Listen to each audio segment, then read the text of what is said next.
ओम वक्रतुंड महाकाय कोटिसूर्यसमप्रभ निर्विघ्नं कुरु मे देव सर्वकार्येषु सर्वदा।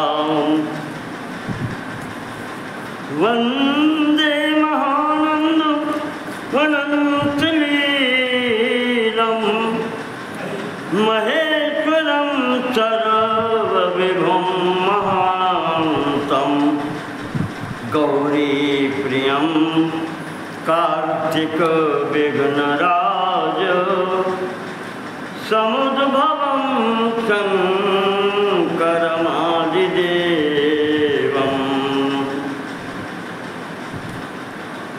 ॐ कर्पूरगौरं करुणावतारं संसारसारं भुजगेन्द्रहारं सदा वसन्तं हृदयारविन्दे भवं भवानी सहितं नमामि।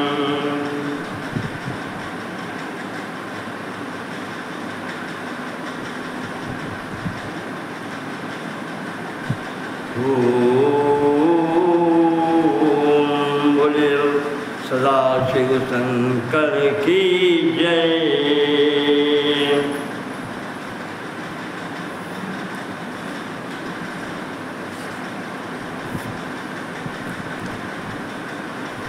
पिछले भाग में कल हमने आपके समक्ष भगवान की भोलेनाथ की लीलाएं सुनाई, जिसमें त्रिपुरासुर का संहार, जलंधर वध की कथा, शंखचूड़ का उद्धार, जिसमें स्वयं भगवान विष्णु को रानी तुलसी का शंखचूड़ की जो पत्नी है उसका शाप स्वीकार करना पड़ा। तत्पश्चात छोटी छोटी कथाओं के रूप में संक्षेप से गजासुर और जो प्रहलाद का मामा था दुंदुभी, उसका और एक इन राक्षसों का संहार भगवान ने स्वयं किया। और अंतिम अध्याय में जो कथा थी वह जलोत्पल नामक राक्षस की, जिसने ये मांगा था कि कोई पुरुष न मार सके, स्त्री किसमें है, वो तो अगला है। ये सोच करके उसने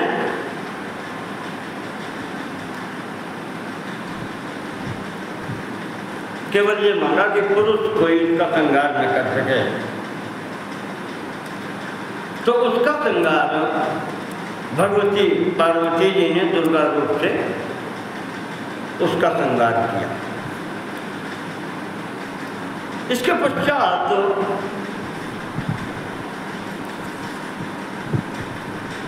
जो रुद्र संहिता थी वो पूर्ण होती है। इसके साथ ही ब्रह्मा जी ने नारद को सुनाई थी,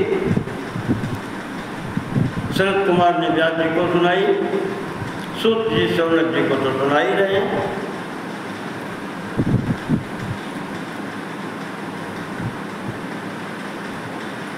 और अंत में सूत जी पूछते हैं किम भूया श्रोतुमिच्छसे, अब तुम और क्या सुनना चाहते हो शौनक जी।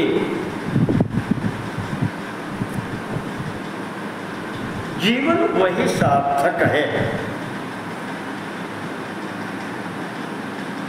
जितने समय परमात्मा का चिंतन किया जाए। स्वार्थ साँच जीव कहूँ ए मन क्रम बचन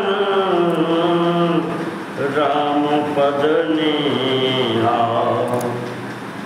जहाँ भी आया है जीवन का स्वार्थ ये है, मन वाणी कर्म से, मन वाणी शरीर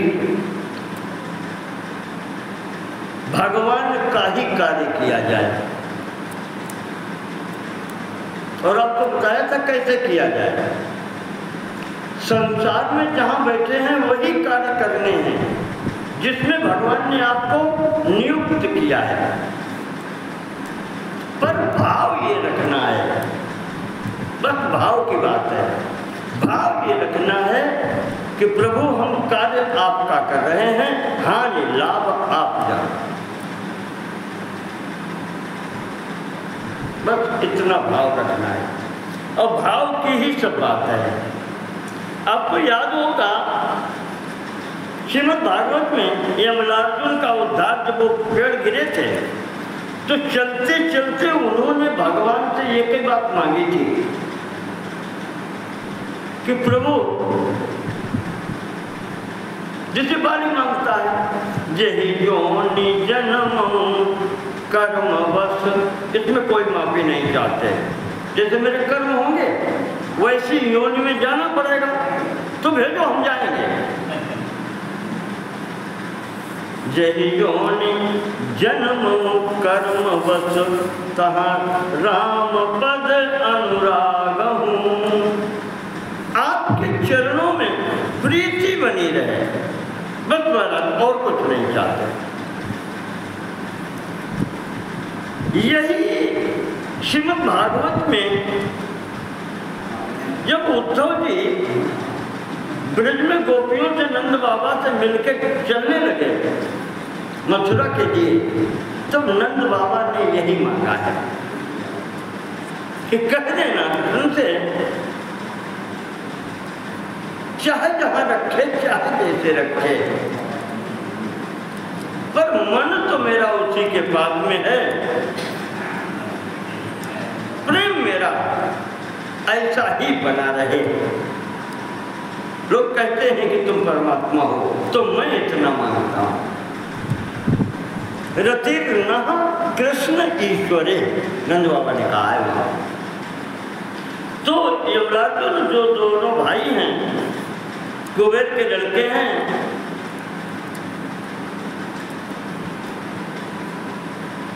उन्होंने मांगा है कि वाणी गुणानुकथने श्रवणं कथायाम। वाणी सार्थक वही है जो आपके गुणानुवाद करे। वाणी गुणानुकथने श्रवणों कथायाम। कान वही हैं जो आपकी कथा सुने।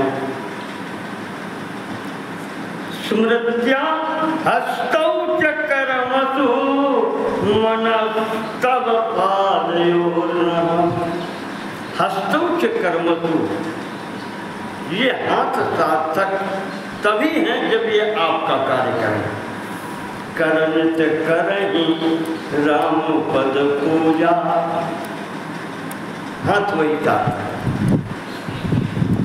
और मन तब पादयोर्नः, मन वो सार्थक है जो आपके चरण कमलों में लगा रहे।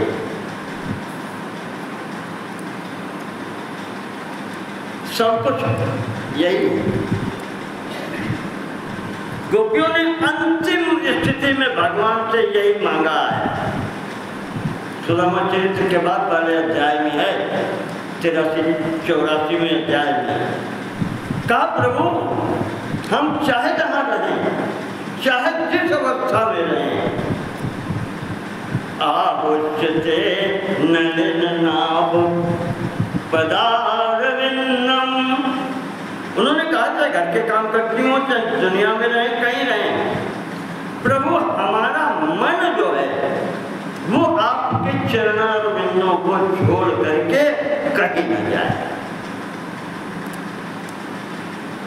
वही ये कह रहे हैं कि वाणी गुणानुकथने श्रवणौ कथायां हस्तौ च कर्मसु मनस्तव पादयोर्नः स्मृत्यां शिरः तव निवास जगत में।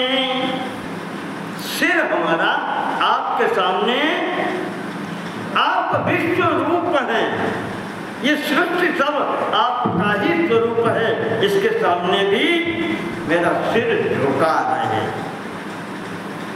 आपके सामने नहीं, आपके दो स्वरूप हैं, एक ऊपर पूर्ण निराकार सत्ता स्वरूप, साकार और निराकार वो स्वरूप, और ये विश्व रूप भी आप ही का स्वरूप है, इसके सामने भी मेरा सिर झुका रहे, झुकता रहे। दृष्टि सतां दर्शनेषु भवत्तनूनां, और आंखें वो सार्थक हैं जिनसे हमें महापुरुषों के दर्शन होते रहें, क्योंकि संसार में जो महापुरुष हैं वो आप ही हैं, वो आपके ही शरीर हैं, उनके दर्शन होते रहें।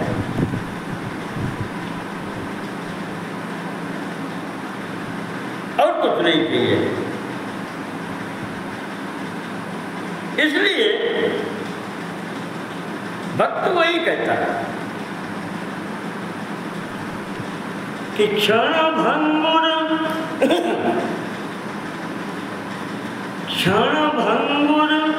जीवन की कलिका, कल प्रात को जाने खिली न खिली,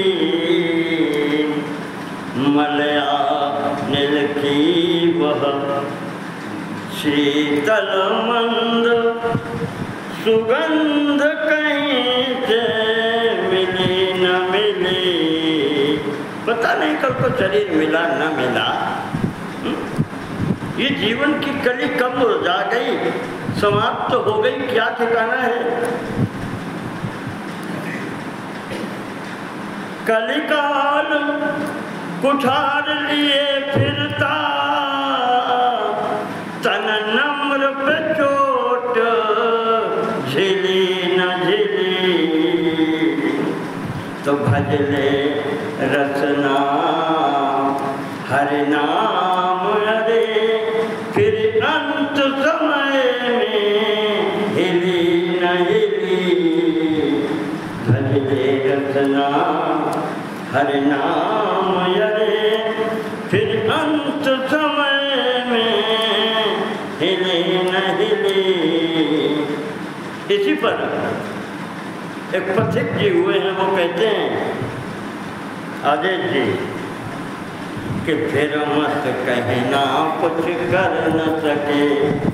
पथिक जी की बहुत मशहूर लाइन है कि फिर मत कहना कुछ कर न सके, फिर मत कहना कुछ कर न सके, जब नर तन तुम्हें निरोग मिला, जब नर तन तुम्हें निरोग मिला, सत्संगति का संयोग मिला, और फिर भी प्रभु कृपा अनुभव करके, फिर भी प्रभु कृपा अनुभव करके, यदि भव सागर से तर न सके, और फिर मत कहना कुछ कर न सके, फिर मत कहना कुछ कर न सके।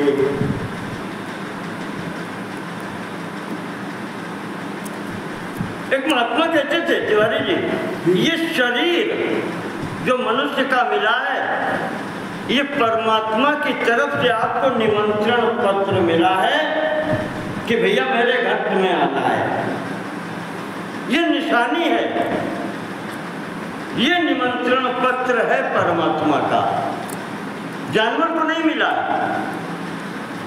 तुम्हें बुद्धि देकर के इस शरीर दिया है, कहते हैं ये शरीर ही परमात्मा का निमंत्रण पत्र है। क्यों?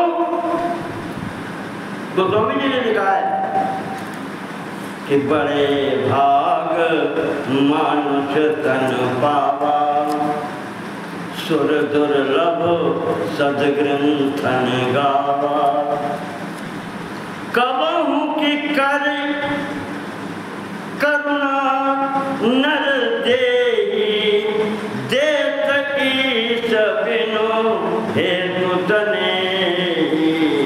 ये परमात्मा की कृपा है, दया है जो उन्होंने आपको इस शरीर दिया है। इसीलिए कहा कि ये क्यों दिया?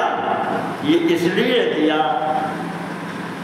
कि साधन धाम मोक्ष कर द्वारा, ये शरीर ही है जो साधन कर सकता है, हमें प्राप्त कर सकता है, मोक्ष प्राप्त कर सकता है। इसलिए कहते हैं कि ये निमंत्रण पत्र है परमात्मा का। अब न जाओ, ये तुम्हारी मर्जी। फिर वही और कैसे बुलाए? कैसे बुलाए? एक महात्मा तुलसी थे, ये तुलसीदास जी ने एक दूसरे से उन्होंने कहीं लिखा है कि मुश्किल कुशा है रूबरू जिसने तुझे पंजा दिया। मुश्किलें हटाने वाला, ये कठिनाई दूर करने वाला वो सामने खड़ा है और पंजा दिया, यानी वो इशारा करा बुला रहा है, आओ चले आओ। और फिर भी तुम नहीं जा रहे हो। वो सामने खड़ा है जो कठिनाइयां दूर करता है और वो बुला रहा है मेरी ओर आओ, और तुम नहीं जा रहे। फिर तुम जानो। पहुंचता मंजिल पर वही है। नीति में आया है कि गच्छन् पिपील को याति योजना नाम शतैरपि। तिवारी जी, अगर चींटी चलना शुरू कर दे तो सैकड़ों कोस चली जाती है। और अगच्छन् वैनते योपि पदम एकम न गच्छति। गरुड़ महाराज जिनसे बढ़ के गति किसी की नहीं है, और अगर वे एक पैर उठाकर आगे रखने की इच्छा नहीं करते हैं तो कहाँ जाएंगे? कहीं नहीं जा सकते। क्या जितनी गति हो तुम्हारी? तो चींटी जैसे धीरे धीरे भी चलते रहोगे तो एक दिन मंजिल पर पहुंच जाओगे। और अगर तुम्हारी इच्छा ही नहीं है पैर उठा करके एक कदम रखने की, तो चाहे गरुड़ जितनी तुम्हारे में शक्ति हो फिर भी तुम कहीं नहीं पहुंचोगे। जहां हो वहीं पड़े रहोगे।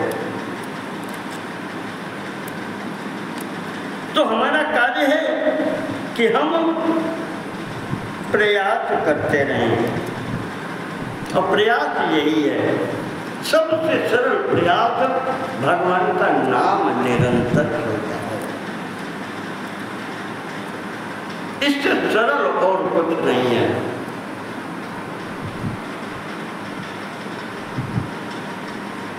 मंत्र जप में भी नियम कानून कायदे का पालन करना पड़ता है। नाम जप में व्यासी ने लिखा है, नाम जप में कोई बाधा नहीं। किसी भी परिस्थिति में हो, कहीं हो, नाम जप करते हो।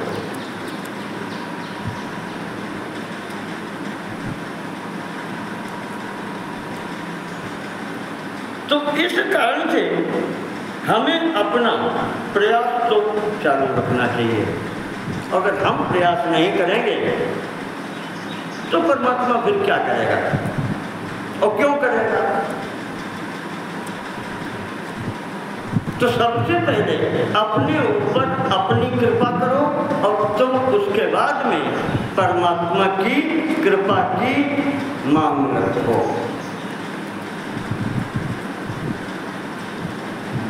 जिनवर उल्टे सीधे कर्म करके और शाम को आरती में कहो कि अपने हाथ उठाओ द्वार बढ़ाते रहे, क्यों उठाएंगे वो? क्यों उठाएंगे वो? नहीं, हम तो यही कह देते हैं कि तुम जिंदगी में वही आरती गाते रहे कि हम खल हैं, कामी हैं, ऐसे हैं। तुमने उसमें से एक भी दुर्गुण दूर नहीं कर पाया। जो खल, मूर्ख और खल और कामी पहले दिन थे बचपन में, बुढ़ापे में भाई बने हम। अरे एक तो कहते महाराज इसको हमने अलग कर लो, अब हम न मूर्ख हैं, एक काम कर लो, कोई कर लो। तब दूर की बात हो चुका है महाराज, सहायता करो, मदद करो, और उसमें आप कुछ कमी करना नहीं चाहते, और ये चाहते हैं कि महाराज द्वार बढ़ाते रहे, अपने हाथ उठाओ। अब नाली में कोई पड़ो हो, चाहे घर को पड़ो हो, उसको उठाए हुए मैं 4 दफे सोचवे पड़ते, एक हाथ लगावे कि ना लगावे। अब नाई में पड़ी, हाँ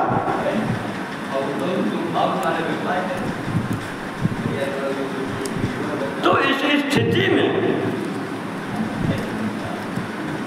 खुद पर दया करो। पहले सत्संग बात की है, कुसंग से दूर तो रह सकते हो, ये अपने हाथ में है। भगवान के संतों का संग, भक्तों का संग चलो भगवान देंगे जब मिलेगा, लेकिन कुसंग से दूर रहना ये तुम्हारे अपने हाथ में है। एक काम आप कर लो, बाकी वो करेंगे।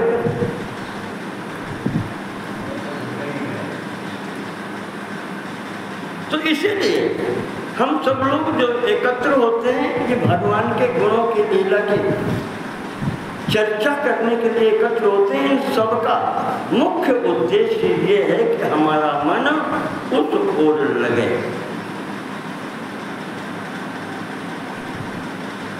और सब काम चलते रहेंगे, ऐसे चलते हैं।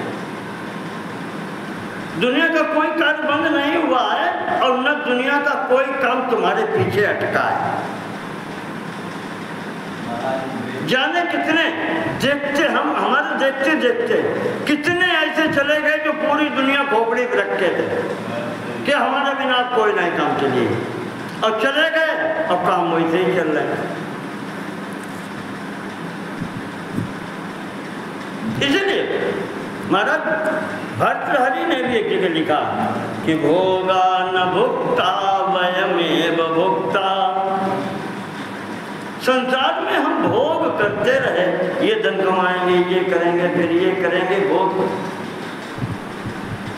तिवारी जी, जब भोजन सामने होता है तो अगर हम भोजन कर लें तो थाली खाली हो जानी चाहिए। तो संसार में इतने भोग हैं, सब हमने भोग लिए और हमें थाली खाली कहीं नहीं दिखाई पड़ी। वे उतने हम चिल्ला रहे और अरे कितना खाओगे भाई, जितना पेट है उतना ही तो खाओगे। कि 10 क्विंटल की बखारी लगी है, वो तुम इकट्ठी खाए ले लो। भोग वही भोग है, भोग का दूसरा रूप भोजन मान लो। तो खानी तो 2 ही रोटी 4 रोटी, लेकिन गेहूं लगे हैं, तुम जिंदगी भर खाओ तो नहीं खत्म है। और आज तक हजारों पीढ़ी से खाद चले आए तब होना ही खत्म है, और हजारों पीढ़ी आके खाई नहीं कब होना ही खत्म हुई। उन भोगों ने हमें खा लिया, हमारे कल और कल मर गई, अब भोग है नहीं पड़ेगा। भोगा न भुक्ता वयमेव भुक्ता, तपो न तप्तम वयमेव तप्ता। हमने अगर वैसे देशी लगाए था, हम किसी को ताप नहीं दे सकते, हम ही तप गए। किसों से अगर हम दुश्मनी बात है तो दिन रात हमें सोचता है, वो सोच रहे हो कि नहीं सोच रहे हो, ये तो उसकी है। लेकिन उस ताप में हम तप रहे, जल रहे, मर रहे अंदर, अगर हमने किसी से दुश्मनी बांधी है। और कालो न या तो भय में बयाता, ताश खेल रहे, निकाह कर रहे, अरे भैया टाइम काट रहे, कोई काम ही नहीं। अब जब पता नहीं कि तुम टाइम काट रहे कि टाइम तुम्हें काट रहे हो। अरे टाइम तुम्हें काट रहा, समय ऐसा ही रहा। तुम आए, 100 साल बिताए और गए, बहुत ज्यादा भगवान की कृपा हो गई तो 100 साल बिताए और चले गए, समय हुए तो समय ने तुम्हें काट दिया। हम कोई उपाय है हमारे पास जो आज करते न मरों के लिए? ये क्षण हम रोक ले, हमारे पास कोई शक्ति है नहीं। और ये क्षण क्षण शरीर पुराना होता जाता है, समय का कुछ नहीं बिगड़ रहा।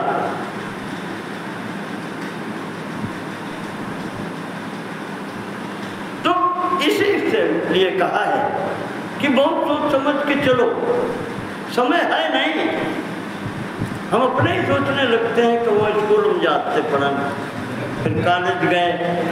हाँ, अब जब विचार करो पीछे जो लगते कि कहा खत्म, मामला खत्म, अब हाँ नहीं, अब ये लगता है कि सब खत्म।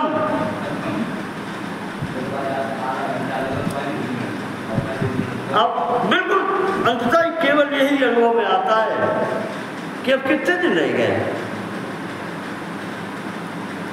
प्रहलाद जी ने एक जगह बताई है कि 100 वर्ष की अगर आयु मान लें आदमी की, तो 20 साल 15 साल तो ऐसे ही चले जाते हैं, हो सकता नहीं हो पाओ। अब आखिरी के 75-80 के बाद वाले साल बेकार ही हो, वो कुछ नहीं हो पाओ।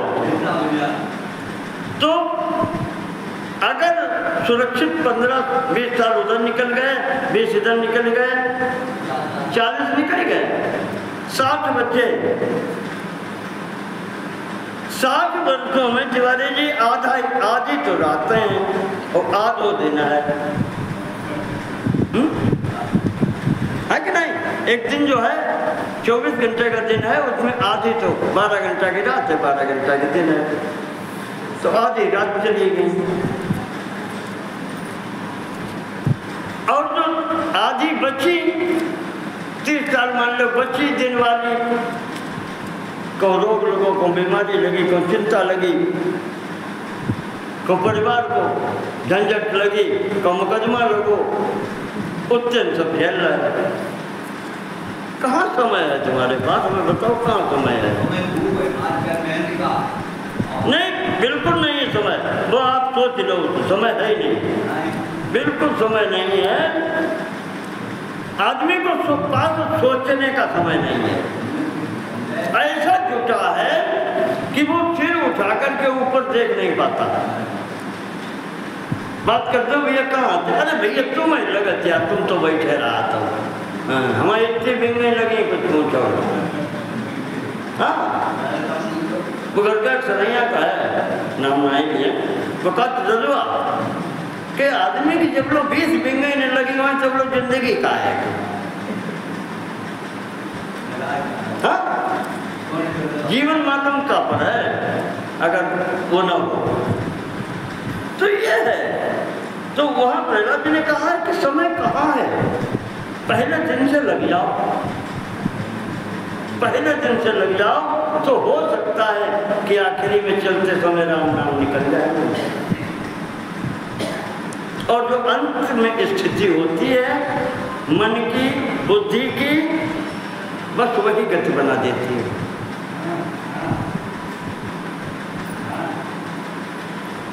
तो इसी कारण से उस समय का सदुपयोग करने के लिए हम यहाँ बैठे हैं। आज भगवान शिव लीला से संबंधित शिव पुराण के तीसरी संहिता में प्रवेश करते हैं। जिसको कहते हैं शतरुद्र संहिता। दूसरी संहिता थी रुद्र संहिता, उसके हमने आपको कथा सुनाई, 8-9 दिन चल गई कथा। रुद्र संहिता सबसे बड़ी संहिता है। आगे आती शतरुद्र संहिता। तो सूत जी ने पूछा था कि शौनक जी अब आप सुनना क्या चाहते हैं? तो शौनक जी ने यहाँ पर प्रश्न रखा कि व्यास शिष्य महाभाग सूत ज्ञान दया निधे। हे सूत जी, आप ज्ञान के भंडार हैं और दया करने वाले हैं। वद शंभु अवतारांश, भगवान शिव ने और कौन कौन से अवतार लिए, उनकी कथाएं भी आप हमें सुनाएं कि कौन सा अवतार लिया, फिर क्या क्या उनमें लीला चरित्र किए।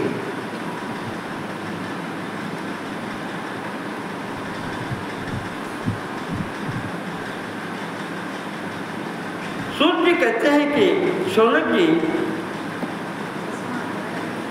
अच्छा प्रश्न है आपका। ऐसा ही एक बार यही प्रश्न सनत कुमार जी ने पूछा था। भगवान के गण हैं जो नंदी, उनसे पूछा था कि महाराज आप तो साथ ही रहते हैं हमेशा, महाराज भगवान शिव के कितने अवतार हुए, कौन कौन अवतार हुए, उनके संबंध में हमें बता। तो नंदीश्वर जी कहते हैं सनत कुमार जी को कथा, अब यहाँ से वो प्रारंभ कर रहे हैं कि असंख्याता ही कल्पेषु विभो सर्वेश्वर सेवई। भगवान के सर्वेश्वर जो सबसे बड़ी सत्ता है, परमात्मा सत्ता, उनकी आयु कितनी है, उनका दिन कितने हो चुके हैं, किसी को कुछ पता नहीं, असंख्य है, गणना नहीं हो सकती। और उनमें कब कहाँ कितने अवतार हुए हैं वो भी गणना में नहीं हो सकती। जब जिन्हें नहीं पता है तो क्या बताएंगे। फिर भी जो हमें हमारी जैसी मति है, जहाँ तक हमारी गति है, उसके अनुसार हम तुम्हें कुछ अवतार सुनाते हैं, उनकी कथा बताते हैं। जहाँ भी कथा आई है, कथावाचक चाहे कोई हो, चाहे शंकर जी खुद कथा सुना रहे हो, रामायण देखें आप, राम कथा सुनाते हैं, वहाँ उन्होंने शंकर जी ने भी कहा है कि जहाँ तक मेरी मति जाती है वहाँ तक हम सुनाते हैं। यानी उन्होंने भी ये दावा नहीं किया कि हम सर्वज्ञ हैं। और यहाँ जो थोड़ा पड़ जाता है वो सर्वज्ञ हो जाता है, वो कहा तुम सब जानते हैं, तुम का सही हो, हम सब जानते हैं। और वहाँ भगवान शंकर कथा सुनाने से पहले कहते हैं कि जहाँ तक मेरी मति जा रही है वो हम सुना रहे हैं। काकभुजंड गरुड़ से कहते हैं कि जहाँ तक मेरी गति है, मति है, वो हम आपको सुनाते हैं। यहाँ नंदीश्वर कह रहे हैं कि जहाँ तक हमारी मति जाती है, जो हम जितना जानते हैं उतना आपको सुनाते हैं। तो उन्होंने एकदम प्रारंभ किया, कोई भूमिका नहीं बांधी। कहा कौन विंश कहा कल्पो, ब्रह्मा जी के 19वें कल्प की बात कर रहे हैं। विज्ञेया श्वेत लोहिता, उस कल्प का नाम था श्वेत लोहित। जैसे आज पंडित जी जब वो संकल्प पढ़ते हैं तब वो पढ़ते हैं कि श्वेत 12 कल्प है, 12 कल्प चल रहा है। इस जो ब्रह्मा जी का दिन चल रहा है, कल्प कहते हैं ब्रह्मा जी का एक दिन। इस कल्प का नाम है 12 कल्प या श्वेत 12। तो ये जो घटना बता रहे हैं उस कल्प का नाम था श्वेत लोहित। उस कल्प की बात है, सद्यो जातावतारस्तु प्रथमः परिकीर्तितः। नंदीश्वर कह रहे हैं कि जो हमें याद है, जो हमने सुना है, जो हमें पता है, तो पहला अवतार मेरी समझ में जहाँ तक मुझे मालूम हुआ या मैंने जाना है, सद्योजात नाम का अवतार 19वें कल्प में हुआ था ब्रह्मा जी के। और हर जब ब्रह्मा जी का कल्प होता है तो ब्रह्मा जी सृष्टि बढ़ाते हैं, तो ब्रह्मा जी से भी भगवान शिव उत्पन्न होते हैं। भागवत में भी सुना हो कि जब ब्रह्मा जी ने सृष्टि उत्पन्न की, आगे बढ़ नहीं पाई, तो उनके भवों के बीच से रुद्र जी उत्पन्न हुए। तो वहां से ये स्थिति होती है। तो कहते हैं कि ब्रह्मा जी से उस कल्प में जो भगवान का रुद्र जी का अवतार हुआ, उनका नाम था सद्योजात।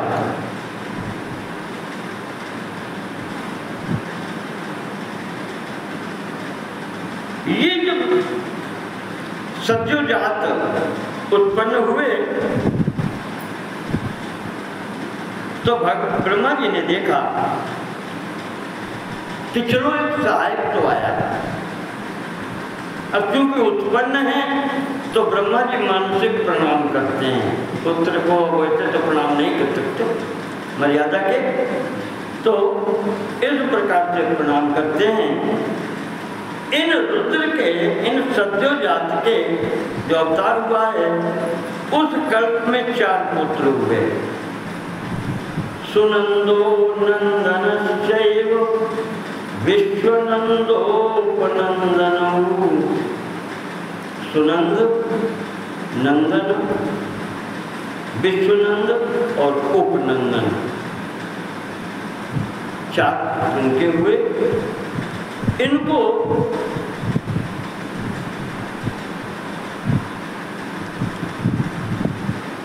इनके द्वारा वो परंपराएं, ज्ञान परंपराएं आगे बढ़ी और सद्योजात नामक जो अवतार हुआ, उन्हीं ने उस कल्प में ब्रह्मा जी को ज्ञान उपदेश किया।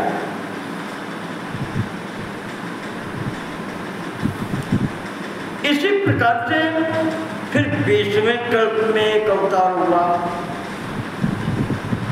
जिनका नाम था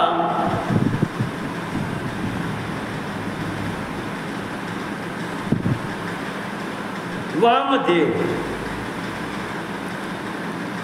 वामदेव नाम का अवतार हुआ 20वें कल्प में। यहाँ पर भी इनके 4 पुत्र हैं, विरजा, विवाह, विशोक, विश्वभावन। यहाँ पर वामदेव जी ने, भगवान का जो स्वरूप है, इन्होंने ब्रह्मा जी को ज्ञानोपदेश किया, जिसके आधार पर ब्रह्मा जी ने आगे सृष्टि की। इसके बाद में संक्षेप में ही दिया है, विस्तार में कुछ नहीं दिया है। तीसरा अवतार भगवान का 21वें कल्प में हुआ। इसका नाम था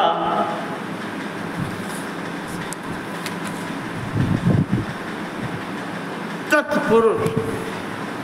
तीसरा अवतार जो भगवान शिव जी का हुआ, इनका नाम है तत्पुरुष। और इनके भी ऐसे ही 4 पुत्र या 4 शिष्य थे। इस कल्प में ब्रह्मा जी को इन्होंने, तत्पुरुष नामक जो अवतार है, इन्होंने ब्रह्मा जी को ज्ञान दिया है। यहाँ तक तो इन्होंने कह दिया 19वां, 20वां और 21वां कल्प। इसके आगे जो दिया है अब वो नंबर नहीं बताते हैं कौन से कल्प की बात है। एक कल्प में ऐसा हुआ। पुनरन्यः प्रवृत्तस्तु कल्पो नाशिवस्तुनः। अन्य कल्प की बात ये है कि उसमें जो अवतार भगवान का हुआ है तो कृष्ण वर्णम महावीर्यम दीप्यमानं स्वतेजसा। भगवान का कृष्ण वर्ण का अवतार हुआ है। इस अवतार का नाम अघोर था। यही यहाँ पर जो वेश है भगवान का, काली काली जटाएं, काला स्वरूप, कर्पूर गौरम कहे जाते हैं, पर वहाँ पर उनका स्वरूप अघोर स्वरूप है। उन्होंने भी उस कल्प में ब्रह्मा जी को ज्ञान दिया। तो 4 ये अवतार हुए। इसके बाद में एक अन्य कल्प में भगवान का ईशान नामक अवतार हुआ। यहाँ सबके 4 शिष्य पुत्र हैं। इन्होंने धर्म की परंपरा को आगे बढ़ाना, आगे उपदेश देना और आगे शिष्य बनाना, उसके लिए 4 करके आगे हैं। और स्वयं मुख्य रूप से ब्रह्मा जी को ज्ञान देते हैं, जिसके आधार पर वो सृष्टि करते हैं।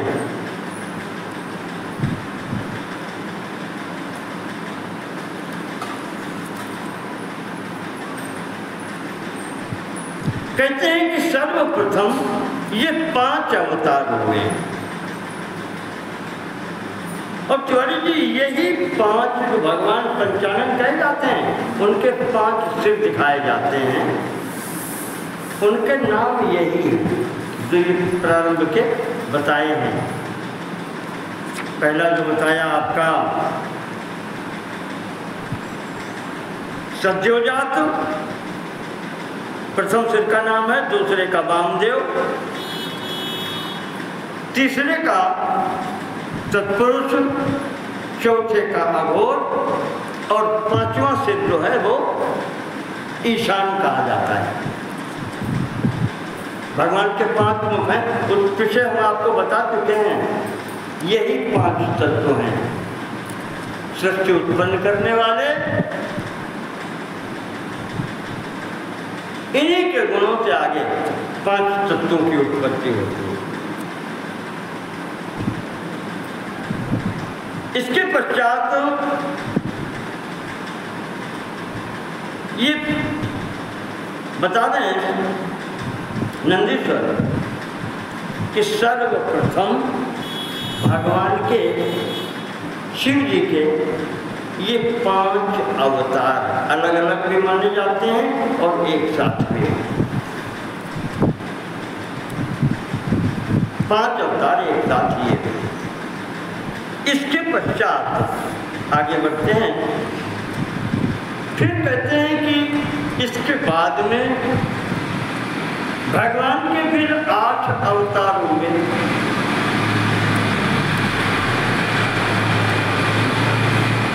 और इनके नाम उन्होंने बताए हैं सर्व, भव, रुद्र, उग्र, भीम, पशुपति, ईशान, महादेव। ये 8 मूर्तियाँ दक्षिण भारत में इनके सबके मंदिर अलग अलग हैं। ये जो अष्टमूर्ति कही जाती हैं, सबके मंदिर बने हुए हैं, दक्षिण भारत में हैं, अलग अलग हैं। तो ये अवतार हुए। और फिर इनसे सृष्टि हुई। पहले कल्पों में वो पंच अवतार हुए, उनसे तत्व सीधे बने और फिर उनसे सृष्टि हुई। और ये बाद में फिर ये जब 8 इकट्ठे बने तब इनसे सृष्टि हुई।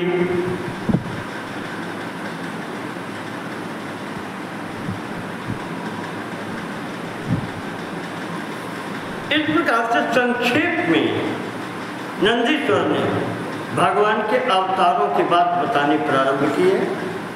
ये 5 और 8 इकट्ठे बता दिए। इसके पश्चात कहते हैं कि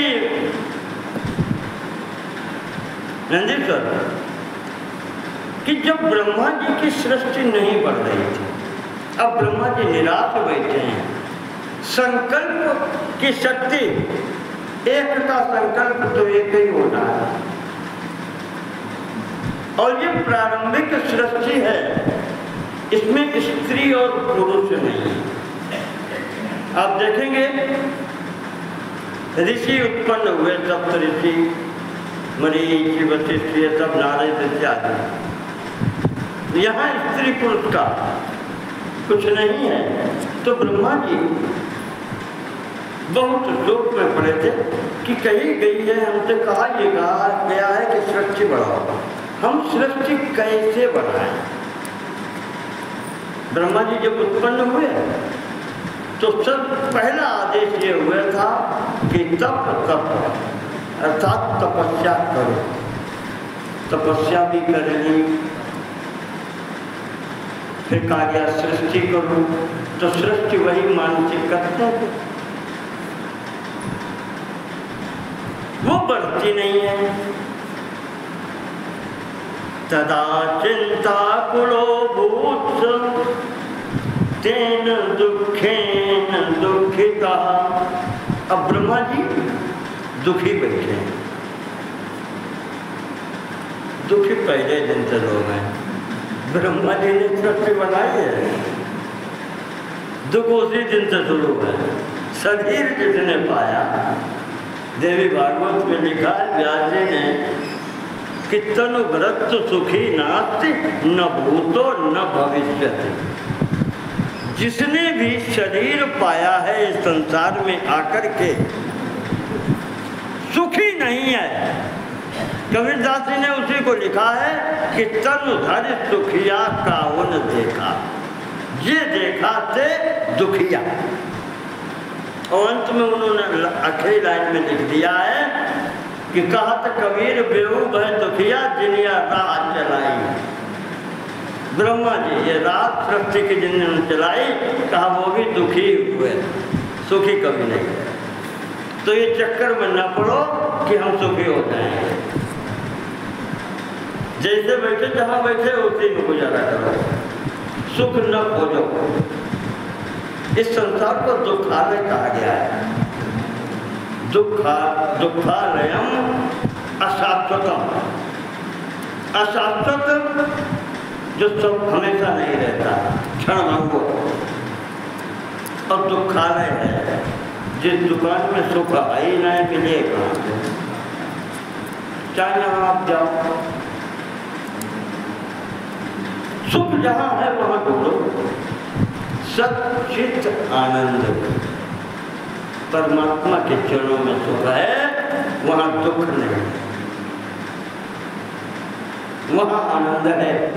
आपको बताया था आनंद सुख की वो स्थिति है कि वो एक बार प्राप्त हो जाए फिर उसे कोई दुख हिला नहीं सकता। वो फिर वापस दुखों में आता ही नहीं, हमेशा मस्त रहता है।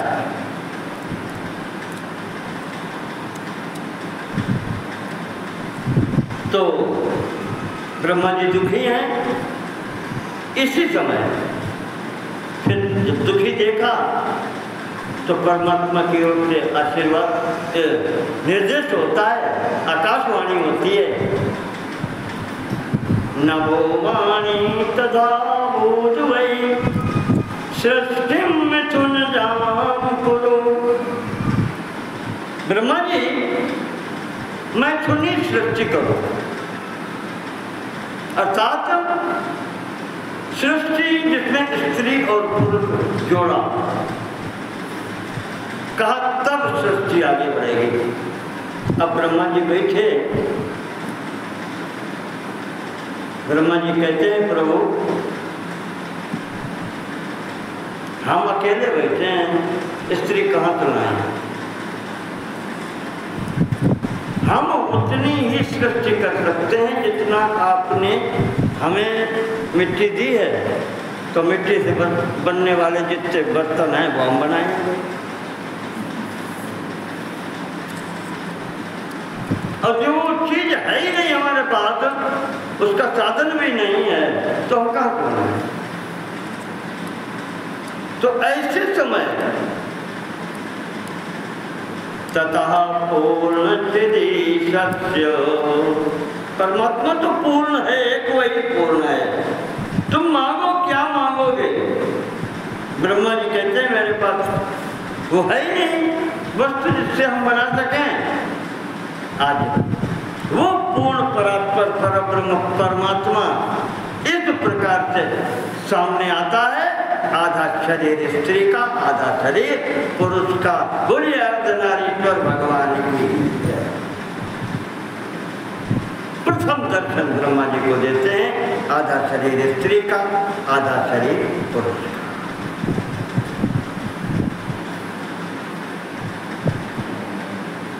तथा पूर्ण सिद्धि सत्य मूर्तिम आविश्य कामदाम अर्धनारी नरो भूत्वा ततो ब्रह्मांतिकम हरः। एक मूर्ति जो थी भगवान भोलेनाथ की, उन्होंने अपने शरीर में ही दोनों स्थितियां दिखाई और फिर देखते ही देखते दोनों मूर्तियां अलग होती हैं, एक स्त्री एक पुरुष, एक शक्ति और एक शक्तिमान। पहले दोनों एक ही दिखाए, लेकिन अब उन्हें सहारा देने के लिए अपने दोनों स्वरूप अलग अलग दिखा दिए। शक्ति ये है, शक्तिमान ये है। शक्ति स्वरूपा भगवती और शक्तिमान भगवान शिव परब्रह्म परमात्मा स्वरूप जैसे ही देखा है तो प्रणम्य दंडवत ब्रह्मा। आज भूतल परे लकुट की नाई ब्रह्मा जी दंडवत प्रणाम करते हैं दोनों मूर्तियों को। भगवान बोले कि ब्रह्मा जो तुम चाहते हो जानते हैं, इसीलिए हम आए हैं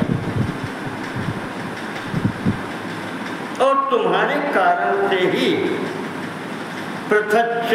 पृथक्षकार वपुतो भागा देवी शिवाम शिवा। तुम्हारे कारण ही शक्ति को हमने अपने शरीर से अलग किया है, नहीं तो हमें कहीं है।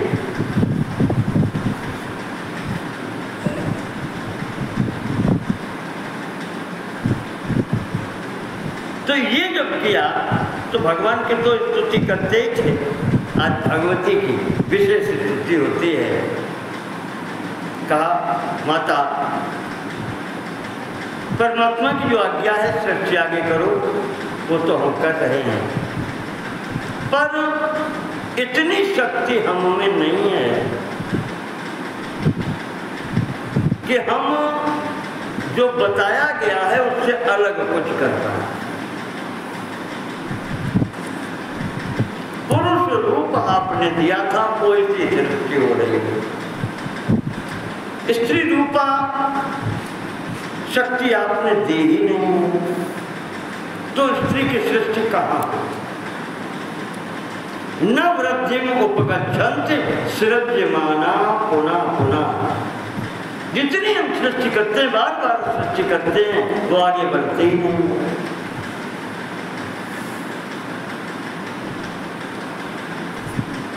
प्रभु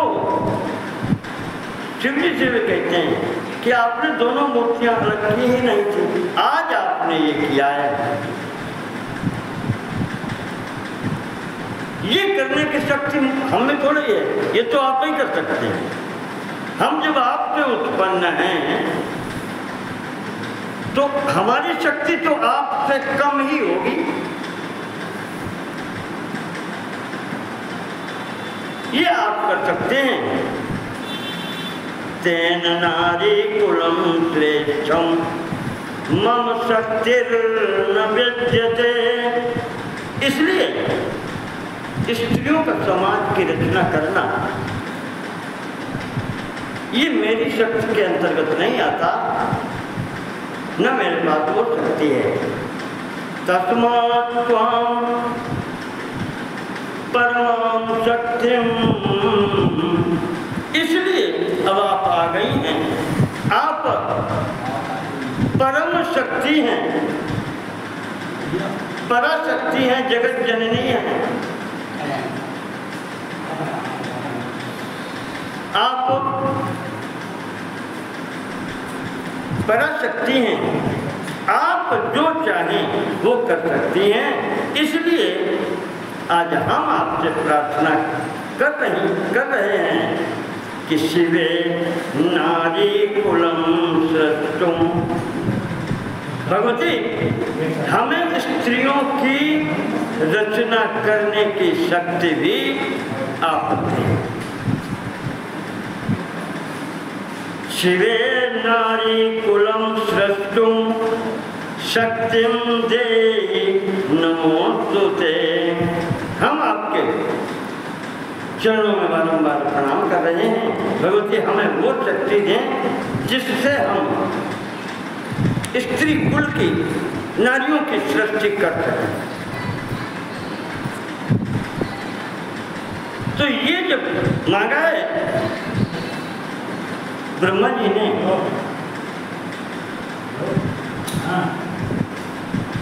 तो उसी समय तस्माद्धिता शिवा देवी, भगवती शिवा, भगवती पार्वती, जगत जननी जगदम्बा शिवा के मस्तक से भ्रूर मध्यात आत्म समप्रभाम शक्ति एकाम ससर्जा। अपने समान भगवती ने एक शक्ति उत्पन्न की और वो शक्ति उत्पन्न करके ब्रह्मा जी को दी। कहा कि ये मेरी शक्ति मैं आपको दे रही हूँ, अब आप इससे, इस शक्ति से आगे मैथुनी सृष्टि प्रारंभ करें, जोड़े पुरुष और स्त्री रूपा। अब सृष्टि आप कर सकते हैं, आप यहाँ से प्रारंभ करें। नंदीश्वर कहते हैं कि सुनील कुमार जी, इस प्रकार से ब्रह्मा जी ने अब यहाँ से मैथुनी सृष्टि का प्रारंभ किया। वैसे श्रीमद् भागवत में आता है, काय रूपम अभूत द्वैता, दूसरे स्कंद में संभवता आया है, ब्रह्मा जी ने अपने शरीर के दो भाग किए, आधे से मनु और आधे से शत्रु। वहाँ से फिर सृष्टि जोड़े वाली प्रारंभ होती। नंदीश्वर कहते हैं कि महाराज इस प्रकार से तो प्रथम बार में पंचमूर्ति, दूसरे बार में 8 मूर्तियाँ, तीसरे में ये अर्धनारीश्वर स्वरूप से पुरुष और स्त्री की प्रथम मूर्तियाँ जो आई हैं, ये भगवान के लीला कथाएं हैं, ये भगवान शिव जी की मूर्तियाँ हैं।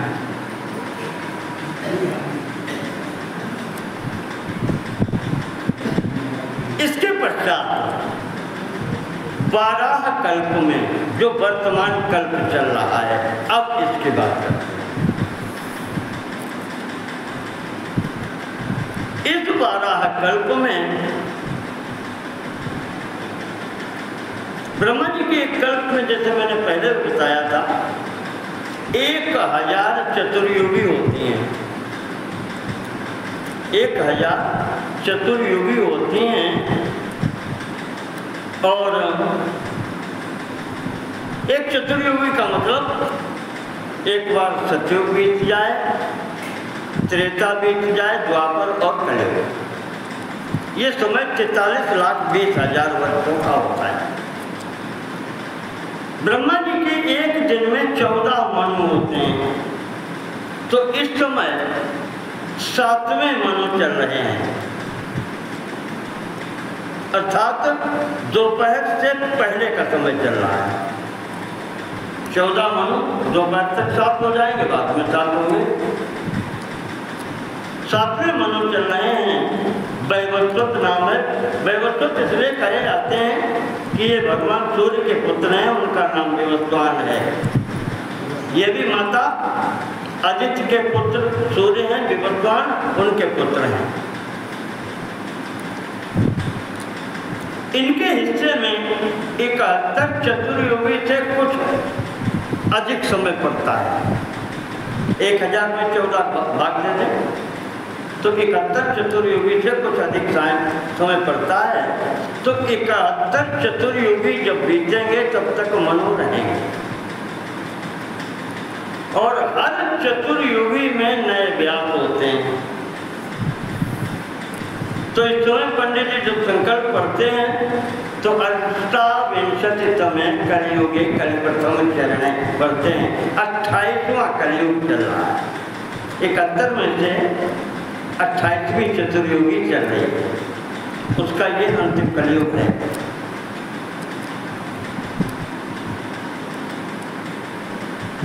ऐसे ही 28वें है। हाँ, तो कहते हैं कि इसमें भी नंदीश्वर बता रहे कि प्रत्येक चतुर्युगी में फिर अवतार होता है भगवान का। प्रत्येक चतुर्युगी में व्यास नए होते हैं। तो यहाँ पर 4-5वें अध्याय में किस युग में, किस चतुर्युगी में, द्वापर युग में व्यास जी हमेशा द्वापर में आते हैं, उनका समय द्वापर है।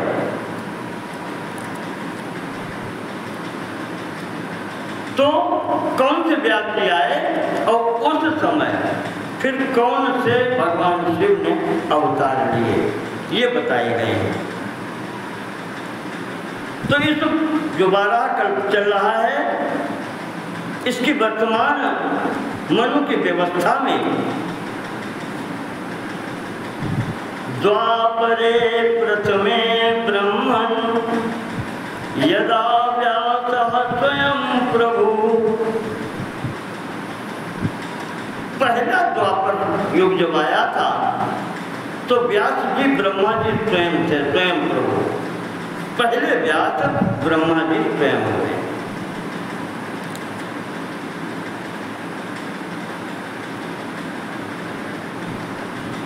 नंदीश्वर जी कहते हैं कि ये हमें भगवान शिव ने ही बताया था। अब उनकी बात वही जान सकते हैं, उन्होंने जो हमें बताया हम आपको बता रहे हैं।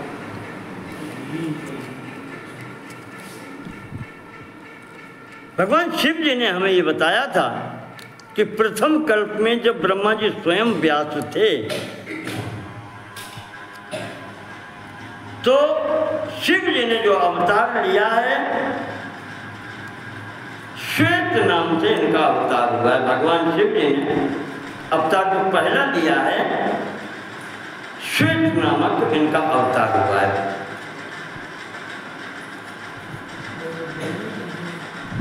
और इनके वहां पर श्वेत नाम के जब भगवान का अवतार हुआ तो इनके 4 शिष्य हुए।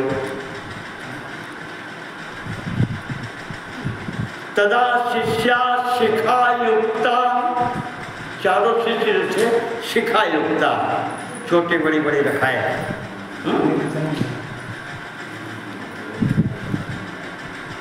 इस प्रकार से ये हुए। जन्म मृत्यु जराहीनः परब्रह्म समाधया। जन्म मृत्यु से ही उन्हें कोई भय नहीं था प्रारंभ की स्थिति में, और परमात्मा चिंतन में सदैव लगे रहने वाले थे। इसी प्रकार से दूसरा जब द्वापर आया तो सत्यो द्वितीय द्वापरे व्यास सत्यो नाम प्रजापति। दूसरे द्वापर में सत्य नाम के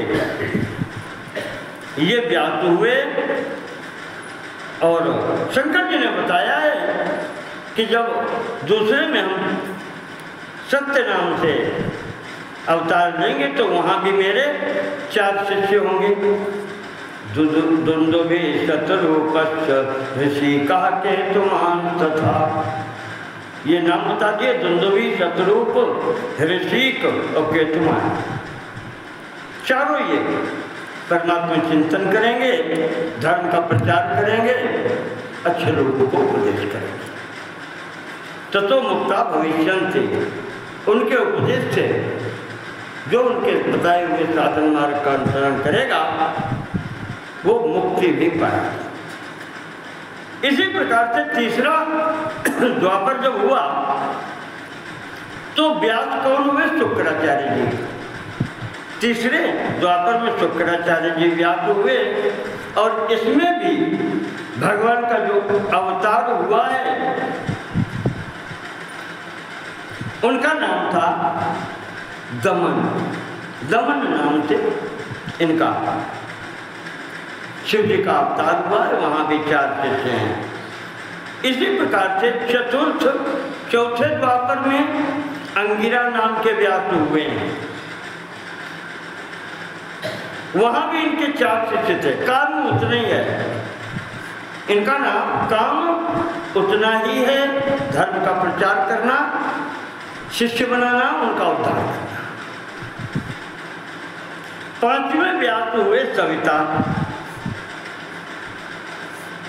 शिव जी ने बताया है कि उस समय मेरा अवतार कंक नाम से हुआ। 4 शिष्य वहां भी हैं।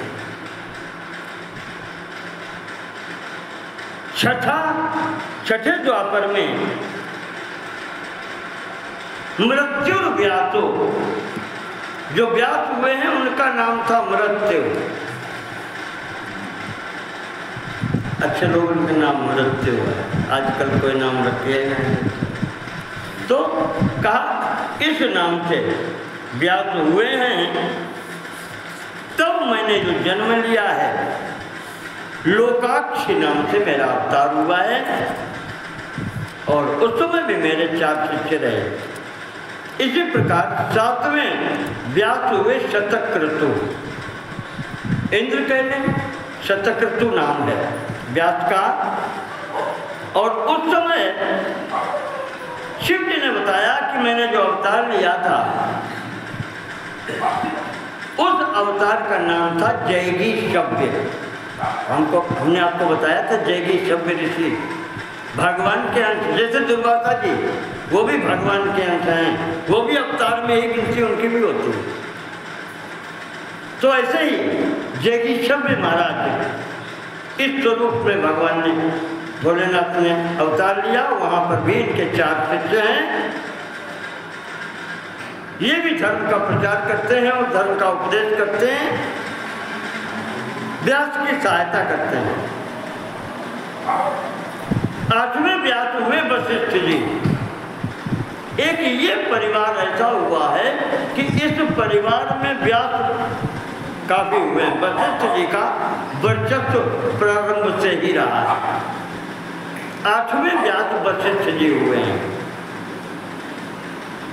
इस समय भगवान शंकर जी को ने नंदीश्वर को बताया है कि उस समय मेरा जो अवतार हुआ वह तब मेरा नाम दधिवाहन था। दधिवाहन। इसी प्रकार से 9वें व्यास जब हुए सारस्वत नाम के, नामे सुन लो और उसमें क्या विशेष विवरण यहाँ नहीं दिया, नामे दिए तो वो हमको आपको बता रहे हैं। जहाँ पर आवश्यक आएगा फिर कथा चलेगी। 9वें व्यास जी सारस्वत नाम से हुए हैं। भगवान कहते हैं कि उस समय मेरा अवतार ऋषभ नाम से हुआ। शिव जी ने कहा कि मेरा अवतार ऋषभ नाम के हुआ।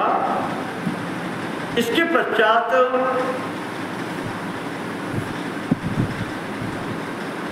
यहाँ आगे 10वें व्यास जो हुए त्रिधामा नाम के हुए 10वें द्वापर में। त्रिधामा नाम के जब ये हुए तो मेरा जो अवतार हुआ है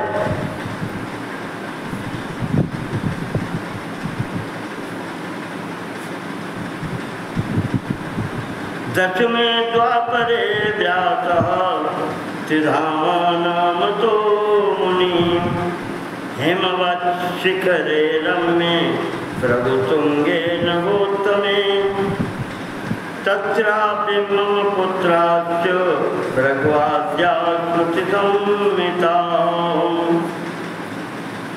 यहाँ पर जो रुद्र स्वरूप में मेरा अवतार हुआ है, यहाँ पर भी 4 शिष्य या पुत्र हुए हैं। 11वें व्यास हुए त्रिव्रत नाम के गंगा द्वारे करो नामना तपोहम भविता तथा। उस समय गंगा द्वारा ने हरिद्वार में मेरा अवतार हुआ।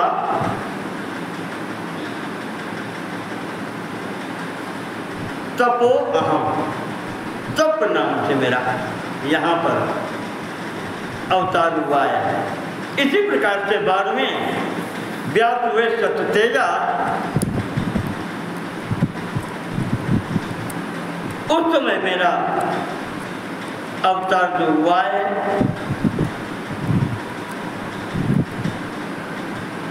हेमकंटक महासाध्यम नामना है अत्रि परिप्लुता। भगवान कहते हैं अत्रि नाम से मेरा अवतार हुआ है। इसी प्रकार 13वें द्वापर में 13वें व्यास जो हुए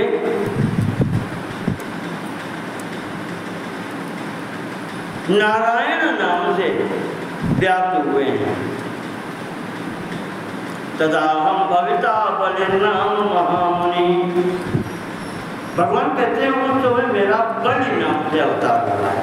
ये राजा बलि नहीं है, दूसरे हैं, पीछे की बात चल रही है। इसी प्रकार से 14वें व्यास रक्षाख्या रक्ष नाम से हुए हैं। उस समय मेरा अवतार हुआ। हम आपको संक्षेप में बता दें।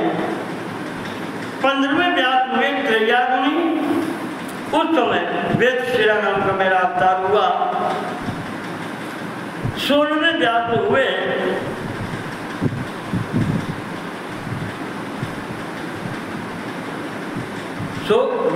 व्यासो युगे षोडशे तो यदा देवो भविष्यति तदा युग प्रधानाय गोकर्णो भवितायम्।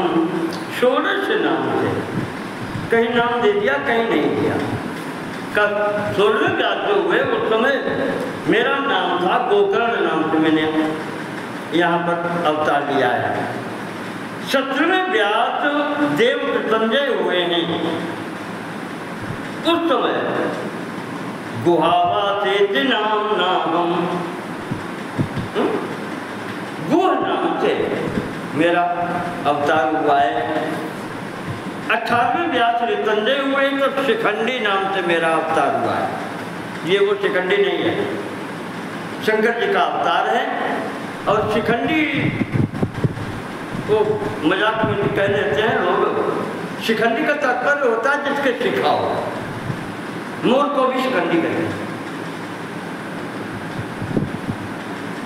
19वें व्यास हुए भरद्वाज ऋषि। तो उस समय भगवान का जटिमाली नाम से अवतार हुआ।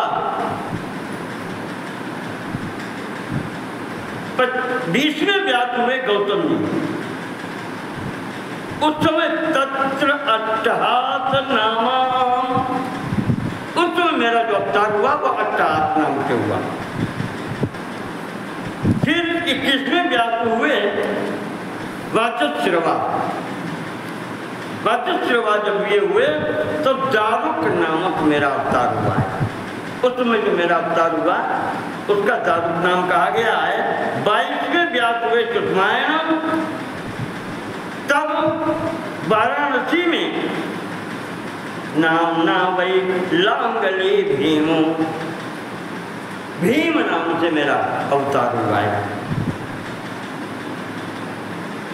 इसके बाद में 23वें व्यास जो हुए हैं तृणबिंदु थे, तब मेरा जो अवतार हुआ है कालिंजर पर्वत पर श्वेत नाम से। शंकर जी ने नंदीश्वर को बताया, नंदीश्वर बता रहे सनत कुमार जी को। 24वें व्यास यक्ष नाम के हुए, तब मेरा अवतार हुआ शूली नाम से, भगवान का नाम था शूली। 25वें व्यास शक्ति हुए। देखिए व्यास जी के पुत्र हैं शक्ति, उधर व्यास जी पीछे 15वें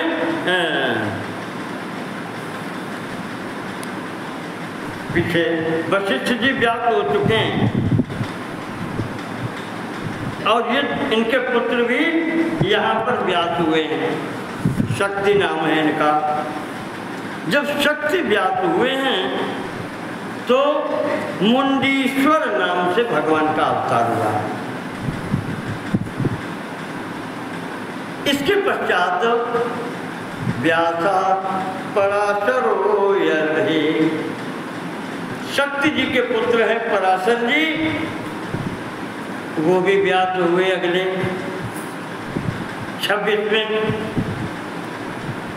उस समय सहिष्णु नाम था, भगवान शिव जी का सहिष्णु नाम से अवतार हुआ है। इसके बाद में 27वें व्यास जो हुए हैं वो जातुकर्ण नाम से हुए हैं, और जातुकर्ण नाम से जो व्यास हुए हैं तब सोम शर्मा तदाप्यहम, भगवान कह रहे हैं सोम शर्मा के नाम से मेरा यहाँ पर अवतार हुआ है। अष्टाविंशे द्वापरे, तो इस चतुर्युगी में जो द्वापर बीत गया है, इसमें जो व्यास जी हुए हैं जो वर्तमान में हैं, वो इन्हीं पराशर जी के पुत्र हैं। चौथी पीढ़ी आ गई जो कृष्ण द्वैपायन कहे जाते हैं, ये व्यास हुए, और नामना द्वैपायन प्रभु। तो इनके समय में भगवान कह रहे हैं तदाप्यहं भविष्यामि योगात्मा योगमायया लोकविस्मापनार्थाय ब्रह्मचारी, शरीर का संसार को आश्चर्यचकित करने के लिए योगियों के स्वरूप में आना। लंकुली नामता, लंकुली नाम से अवतार ग्रहण करें। इसमें भगवान का अवतार हो चुका है। यहाँ तक भगवान ने 28 अवतारों का विवरण नंदीश्वर जी को बताया कि हर व्यास जब होता है तो उनके साथ में मैं भी अवतार ग्रहण करता हूँ, उनकी सहायता करता हूँ। 28 अवतार ये हो गए, 5 और 8 13 जो पीछे मूर्तियाँ बता चुके हैं, और उसके बाद में 28 अवतार ये कितने हुए? 41, 28 13 41।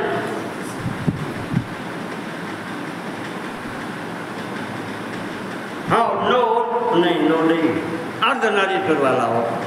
42 अवतार की बात ये यहाँ तक होती है। शतरुद्र संहिता है तो हमने गिना नहीं है, उनका शायद हो सकता है कि 100 अवतारों की बात इसमें हुई। तो इसके बाद में सनत कुमार जी के पूछने पर अवतारों की बात चली रही है, तो नंदी जी कहते हैं कि हम भी उन्हीं के अंत हैं, हम भी उन्हीं के अवतार हैं। तो सनत कुमार जी ने कहा तो फिर अपनी बात भी आप सुनाई दीजिए, आपका अवतार कैसे हुआ। अब यहाँ से नंदीश्वर जी प्रारंभ करते हैं। कहते हैं सनत कुमार जी, मेरे पिता का नाम है शिलाद और महर्षि शिलाद के कोई संतान नहीं थी। तो जब उनके कोई संतान नहीं थी तो उन्होंने पुत्र न होने के कारण भगवान शिव की आराधना की, तपस्या की कि हमें पुत्र प्राप्त हो। और यहाँ पर लिखा है कि शक्रम उद्देश्य स मुनि तपस्ते महाराज जी ने आराधना इंद्र की है।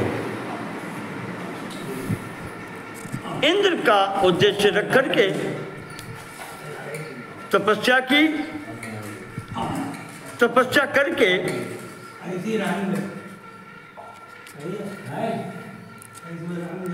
जब इंद्र प्रसन्न हुए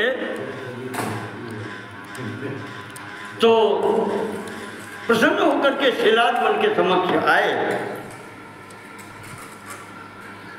कहते हैं वर मांगो। तो मेरे पिताजी ने वरदान मांगा है कि अयोनिजम मृत्युहीनम पुत्रम इच्छामि सुव्रतम। कहे इंद्र, देवराज हैं आप, इंद्र से मांगते हैं अयोनिजम पुत्रम दीजिए, ऐसा पुत्र दीजिए जो अयोनिज हो और जो मृत्युहीनम, अमर भी हो मृत्यु से। तो इंद्र कहता है कि महर्षि पुत्र तो मैं दे सकता हूं, अयोनिज मिलेगा आपको, लेकिन मृत्युहीनत्व वाली स्थिति नहीं मिल सकती, क्योंकि मैं भी मृत्युहीन तो नहीं हूं। जो वस्तु मेरे पास नहीं है वो हम आपको कहां देंगे।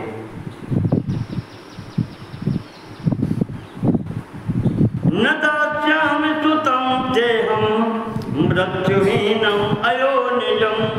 पुत्र हम ऐसा आपको नहीं दे सकते जो मृत्युहीन हो, जिसकी मृत्यु न हो।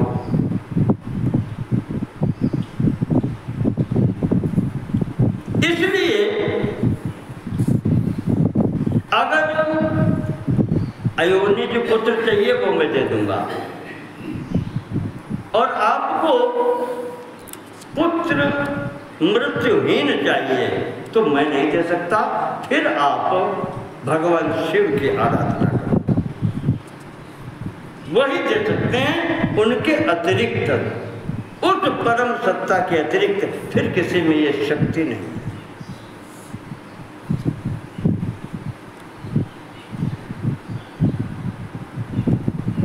यदि जनेश्वरो रुद्रः प्रसीदति महेश्वरः, अगर वो प्रसन्न हो गए तो सुदुर्लभो मृत्युहीनः तब पुत्रो योनिजः।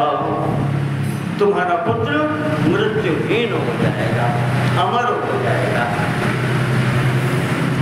नंदीश्वर कहते हैं कि सनत कुमार जी ये तो प्रकार थे, जब इंद्र ने कहा और कह करके स्वलोकम समगान मुने, वो इंद्र वहां से चले गए अपने लोक को।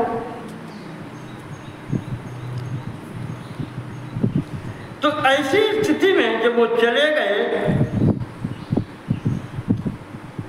तो आराधयन् महादेवम तपसा तोषयद्भवम्। मेरे पिता ने फिर भगवान शिव जी की आराधना की है। दिव्यम वर्षम सहस्रम तो गतं क्षणमिवाद्भुतं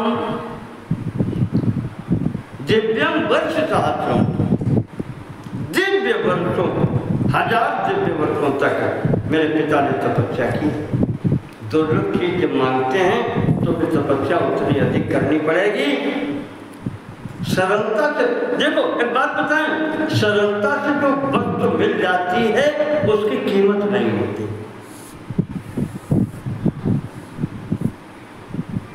एक बाबा जी थे, रास्ते में चले जा रहे थे कहीं, एक जगह कोल्हू चल रहा था, तो महाराज जी की इच्छा जगी कि रस पिए।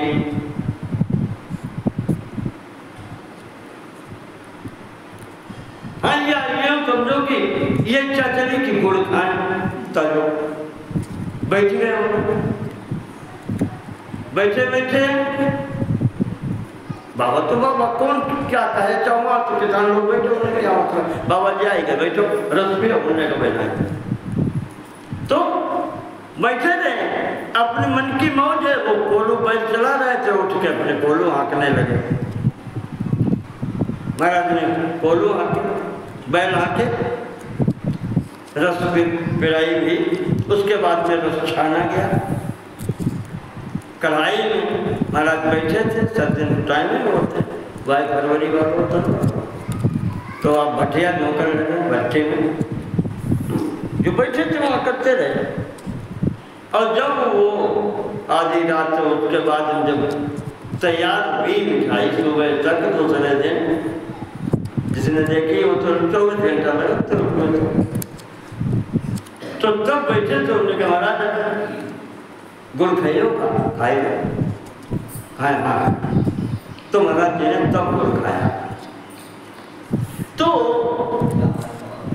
वो एक बैठे थे बुजुर्ग, बोले महाराज आपके खाए गुड़ खाने की इच्छा थी, तो ये तो आपको तुरंत जब आए थे उसी समय मिल सकता था, पीछे वाला गुड़ बना चुका था, वो तो वही रखा था। तब महात्मा जी ने कहा कि भैया जो चीज सस्ते में मिल जाती है उसकी कोई कीमत नहीं होती।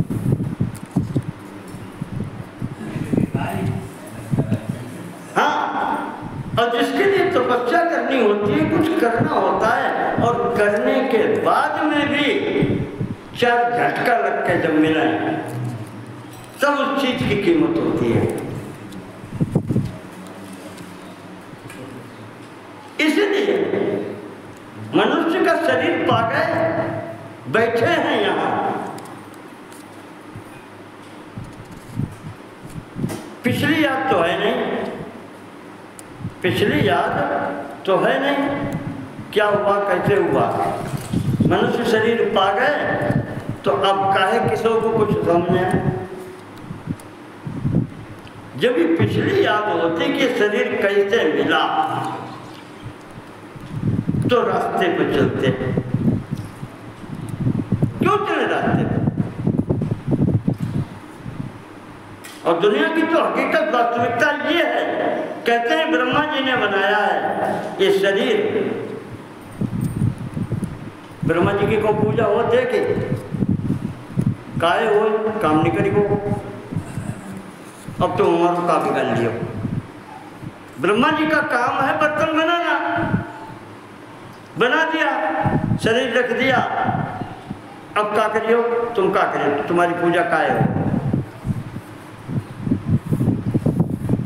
अब पूजा किसकी हुई?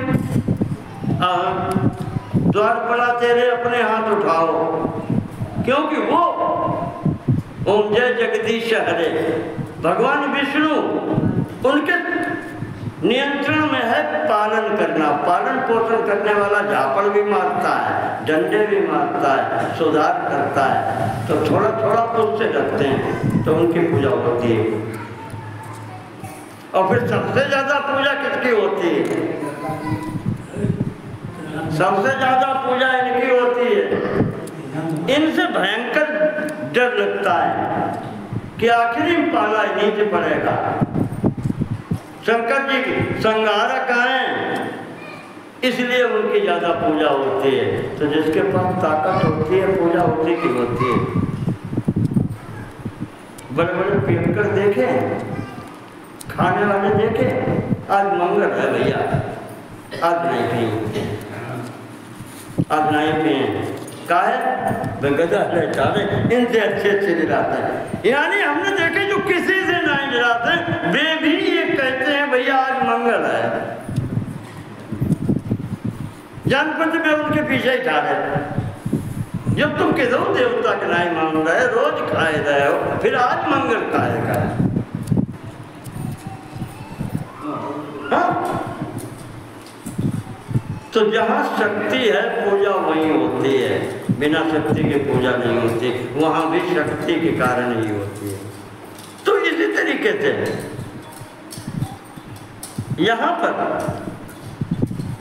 शक्ति जब महादेव जी के पास में है, जो वही बात कह रहे थे कि जो वस्तु कीमत दे करके, अच्छा कीमत वाली भी होती है। हाँ एक बात और जाना कि एक तो सस्ते में मिल जाए उसकी कोई कीमत नहीं होती, दूसरी ये चीज बताई महात्मा लोगों के अनुभव है, ये वस्तु अगर हमें घड़ी 1000 रुपए की मिली है, खरीद के मिलना, खरीद के कोई वस्तु मिलना, जितने की मिली है उससे कम कीमत की है, गारंटी लिखाई दो। जिसने आपको 1000 रुपए की दी है, आपने 1000 रुपए फेंके, उसने 1000 की दी है, उसे कमीशन मिला होगा। वो जिस दुकान से लाया है उसने और कम की इसे दी होगी, और उससे और कम की उसे मिली होगी, और जब कंपनी से उठाई होगी तो सबसे कम कीमत की असली कीमत वहाँ होगी। तो आपने जो मूल्य दे करके वस्तु खरीदी है वो उस मूल्य से कम की चीज है, पूरी कीमत की चीज नहीं है, वो भी नहीं मिल पाती।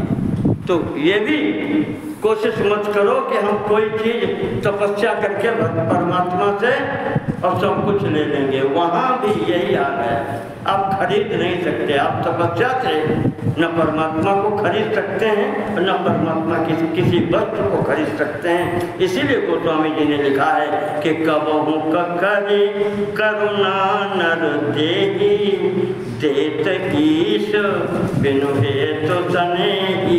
ये उनकी कृपा है कि इतना अमूल्य जो है, जिसका कीमत लगाई नहीं जा सकती कि शरीर की, मनुष्य शरीर की कीमत क्या है, अनमोल शरीर उन्होंने आपको दे दिया है, इसे आप कीमत देके नहीं प्राप्त कर सकते, और उन्होंने कृपा की और वैसे ही दे दिया। इसीलिए कहा, इसीलिए प्रारंभ में हमने कहा ये शरीर आपका जो है परमात्मा की तरफ से दिया हुआ निमंत्रण पत्र है कि बेटा साधन धाम मोक्ष कर द्वारा आओ इधर, ये निमंत्रण पत्र है। और किसी शरीर को ये नहीं है कि मोक्ष को जाओ या मेरी हो रहा हो, ये तुम्हें मिला है। इसलिए महात्माओं ने कहा है कि ये हमारा शरीर ये परमात्मा की तरफ से दिया गया निमंत्रण पत्र है, इसका सदुपयोग कर लो। बड़ा आदमी कोई कार भेज दे तो फौरन पहुंचाओ, कुछ नहीं होगा तो परिचय तो हो ही जाएगा। धोखाधड़ी में भी आ गया हो तो पहुंच जाओ, और तुम जानबूझ के न जाओ तो फिर जाओ अपना झेलो जो कुछ, फिर क्या लेना देना। चिल्लाते रहो दरवाजे खड़े खड़े, दोनों हाथ उठाओ द्वार खुला दे रहे, काय होगा हमें। तो बिल्कुल यही है, करना स्वयं भी पड़ता है। अपने ऊपर जो अपनी कृपा होती है तो परमात्मा भी कृपा करता है। नंदीश्वर कहते हैं कि जब मेरे पिता ने 1000 दिव्य वर्षों तक तपस्या की है, बिल्कुल शरीर ऐसा हो गया निर्मांस रुधिर त्वगवई, मांस नहीं रहा, केवल खाल रह गई ऊपर की। ऐसी स्थिति में तब भगवान अस्थिशेषो अभत् पश्चात् शिलादो मुनिसत्तमः तुष्टः प्रभु तदा तस्मै दर्शयामास त्वां तनुं। भगवान प्रसन्न हुए, तब उन्होंने आकर के यहाँ पर दर्शन दिया। यदा पृष्ठो मुनिस्तेन, तब भगवान ने शरीर उनका जैसे ही स्पर्श किया है वैसे ही हृष्टपुष्ट तन्भय तो आए, जैसे आए थे वैसे ही हृष्टपुष्ट हो गए। और शरीर पर हाथ रखते ही महात्मा शिलाद ने अपने नेत्र खोले, सामने भगवान को दिखाया, साष्टांग दंडवत किया। आज स्तुति करते हैं,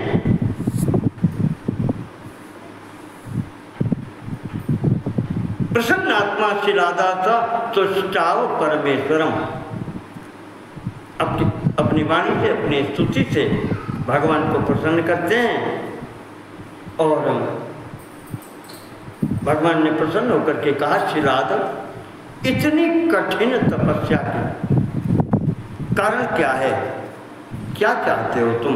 वर्तोस्मीत तम प्राह शिलादम मुनि पुंगवम। कहा मैं आ गया हूँ, वरदान देने के लिए ही आया हूँ, मांगो चाहते क्या?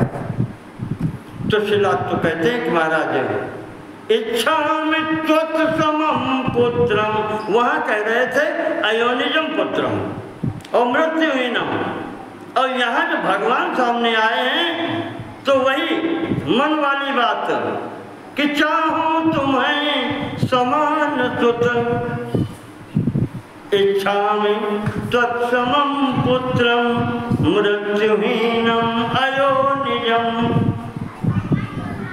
त्वत्समं तुम्हारे समान और जोड़ दिया, आपके समान पुत्र चाहिए, अयोनिज भी हो मृत्युहीन भी हो।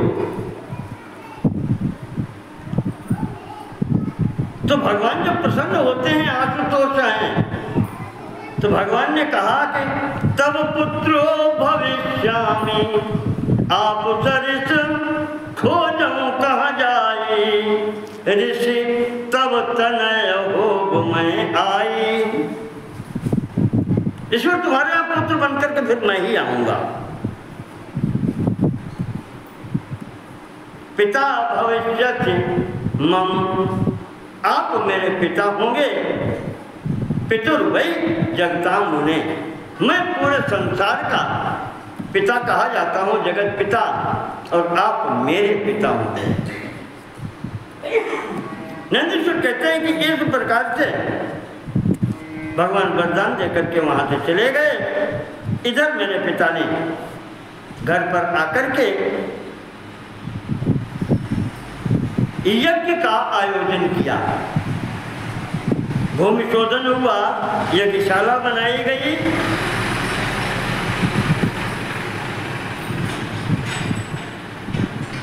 और आहुति जो उसमें दी गई हैं, नंदीश्वर कहते हैं कि उसी यज्ञ कुंड से मेरी उत्पत्ति हुई।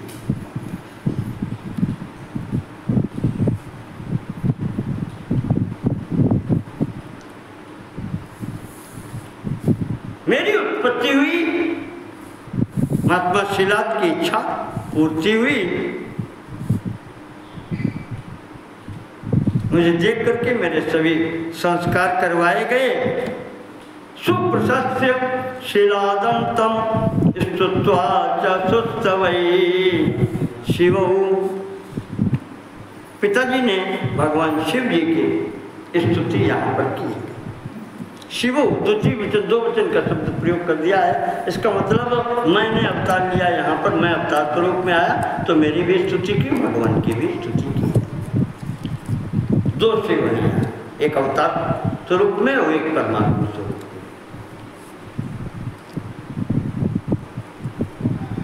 तो इस प्रकार से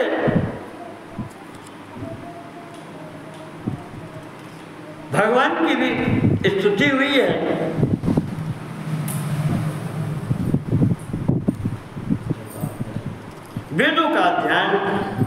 विधिवत प्रारंभ हुआ। शास्त्राणि अन्यान्यपि, अन्य शास्त्रों का भी पिताजी ने मुझे अध्ययन कराया। पंचवर्षे पिता च मां संपूर्णे सप्तमे वर्षे मित्रावरुण संगिकौ मुनि तस्याश्रमं प्राप्तौ द्रष्टुं मां चाज्ञया विभौ। 5 वर्ष की अवस्था में महाराज जी ने वेदाध्ययन और संपूर्ण शास्त्रों का अध्ययन कर लिया। 7वें वर्ष की आयु थी। मित्र और वरुण नाम के ये 2 ऋषि आश्रम पर कहा कि मुझे देखने के लिए आए। नंदीश्वर बता रहे हैं, मेरे पिताजी ने उनका स्वागत सत्कार किया और पूछा महाराज कैसे आना हुआ। तो जो मित्र वरुण हैं, मित्र और वरुण नाम के ऋषि, उन्होंने कहा कि प्रभु ऋषिवर शिलाद, तुम्हें जो पुत्र मिला है, ये पुत्र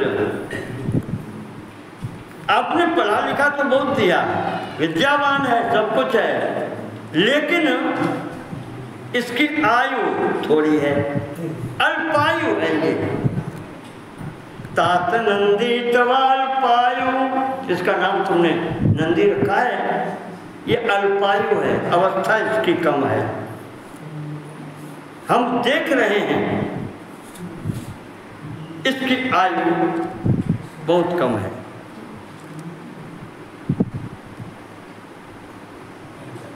वर्षाद अतः परम, अब जो है कहते हैं कि 1 वर्ष से भी कम रह गई है। अब या जिसके सामने ये कह दें कि तुम्हारा पुत्र के अब 1 वर्ष की उम्र रह गई है, तो उसकी स्थिति क्या होगी। अब वो सोचता है कि भगवान ने कहा था, हमने मांगा ये था मृत्युहीना, और ये कह रहे हैं कि अल्पायु है, 1 वर्ष से भी कम रह गई है। तो रोने लगे अब यहाँ पर। नंदीश्वर ने देखा कि अभी मेरे पिता सही बैठे थे, अब ये रो क्यों रहे हैं। ये महात्मा तो आए, बातचीत हुई, अब ये रोने लगे। तो बच्चा होता है, 7 वर्ष की उम्र है। इन्होंने कहा कि महाराज, पिताजी से कहा कि रो क्यों रहे हैं, क्या हुआ। पिता कहते हैं कि बेटा तुम्हारी आयु कम है, तवाल मृत्यु दुखेन, दुख तो अतीव पुत्रक, हे पुत्र तुम्हारी आयु अब थोड़ी सी रह गई है, इसलिए हम दुखी हैं। अब हम कहाँ जाएं। को में दुखम हरतु वही शरणम तम प्रयामी। अब हमारा ये दुख कौन दूर करेगा, जिसके हम शरण में जाएं। नंदीश्वर कहते हैं कि मैंने पिताजी से कहा कि आप क्यों चिंता करते हैं,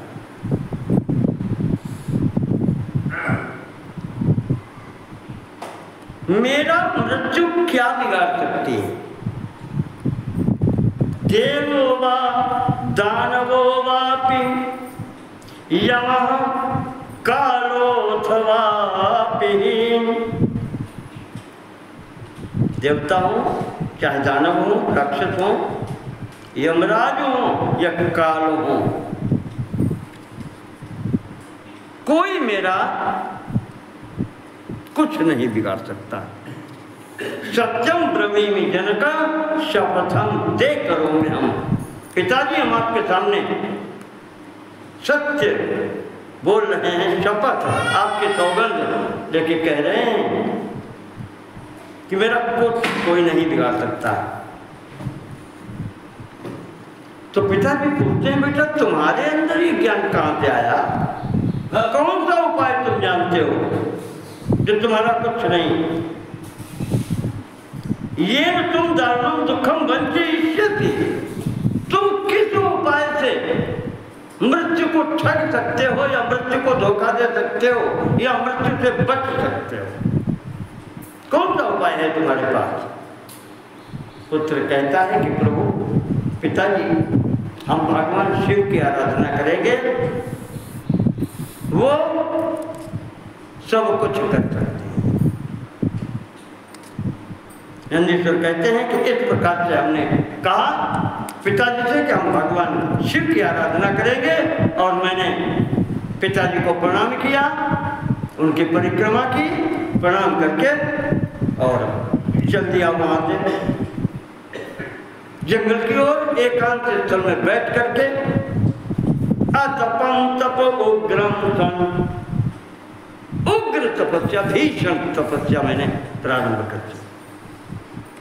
मुनि नाम अपि दुष्करम, ऐसी ये तपस्या हुई है जो ऋषि मुनि नहीं कर सकते थे।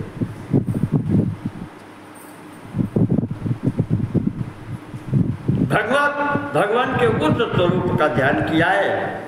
त्र्यक्षम दशभुजम शांतम पंचवक्त्रम सदाशिवम, भगवान के 10 भुजाएं हैं, पंचवक्त्रम 5 नेत्र हैं, प्रत्येक में 3-3 नेत्र हैं, 5 मुख हैं। ये वही स्वरूप है जो आप लोग ध्यान करते हैं, महामृत्युंजय जप का जप करते हैं, उसी स्वरूप का ये महाराज जी ने ध्यान किया है। नंदकेश्वर कहते हैं उस स्वरूप का हमने ध्यान लगाया और भीषण तपस्या की है। अंततः शिव जी को सामने आना पड़ा। भगवान प्रसन्न हुए, कहते हैं दर्शन दिए। शैलादेव वरदो हम ते, शिलाद पुत्र नंदी हम प्रसन्न हैं, वरदान देने के लिए आए हैं। ब्रूहि यत्ते मनोगतम, जो तुम्हारे मन में हो आज बोलो, क्या चाहिए?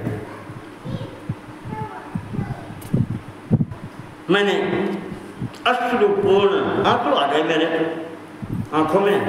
मैंने उसी प्रकार से पादयोशिषानतम, भगवान के चरणों में प्रणाम किया है। जैसे ही मैंने प्रणाम किया है, भगवान ने अपने हाथों से उठा लिया। बस ये है, अपने हाथ से उठाओ। भगवान ने अपने हाथ से उठा लिया।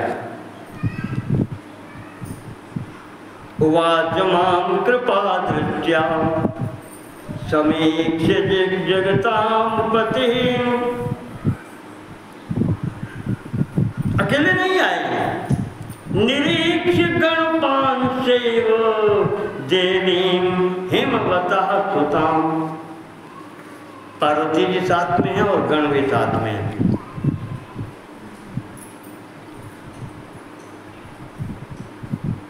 नंदीश्वर कहते हैं कि हमें मांगना नहीं पड़ा, स्वयं भगवान ने आशीर्वाद दिया है कि अजर अमर गुण निधि सुत हो। आशीर्वाद दिया जाता है, आशीर्वाद स्वयं प्रवाहित होता है, मांगने से आशीर्वाद नहीं मिलता है। सामने वाले की ऐसी सेवा करो, ये तपस्या क्या है? चलो भगवान नहीं दिखाई देते तो उनका चिंतन ध्यान करो। घर में माता पिता की ऐसी सेवा करो, यही बैठ के आशीर्वाद मिल जाएगा। परमात्मा भी तलाश नहीं करने पड़ेंगे। भीष्म पितामह को देखा,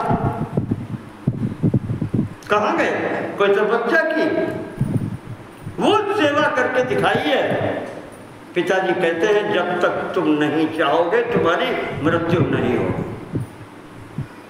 परशुराम जी, परशुराम पितु आज्ञा राखी, उन्होंने पिताजी की वो सेवा की है। चलो इनको हम देवकोटि में मानते हैं। परशुराम जी भगवान के अवतार कहे जाते हैं।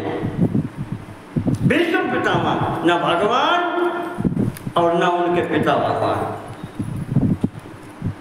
तो सामने वाले की ऐसी सेवा करो कि वो द्रवित हो जाए, फिर उसके हृदय से जो वाणी निकलती है वो सत्य होती है और वही सफल होती है, वही आशीर्वाद होता है, इसके अतिरिक्त और कुछ नहीं। तो ये जो प्रकार से यहाँ पर कहा कि मैं प्रेषित विप्रो, नंदकेश्वर वो ब्राह्मण दोनों हम नहीं बैठे थे, तुम्हारे पिताजी ने मांगा था मृत्युहीनम अयोनिजम पुत्रम, और स्वच्छ समा तीसरा लगाया था विशेषण, तो तुम्हें मृत्यु का भय कहाँ है? तुम तो मेरे ही अंश हो।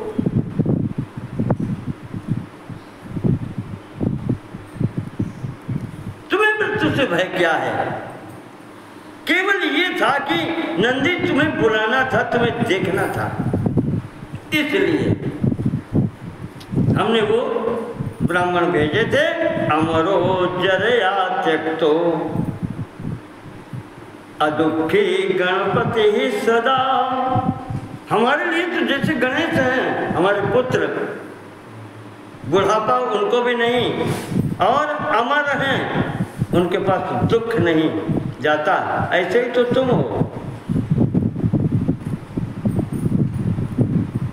न जरा जन्म मृत्युर्वयि मत प्रसादात् भविष्यति, तुम्हें भी न कभी बुढ़ापा आएगा न कभी मृत्यु से भय होगा। नंदीश्वर कहते हैं इस प्रकार से भगवान ने आशीर्वाद दिया।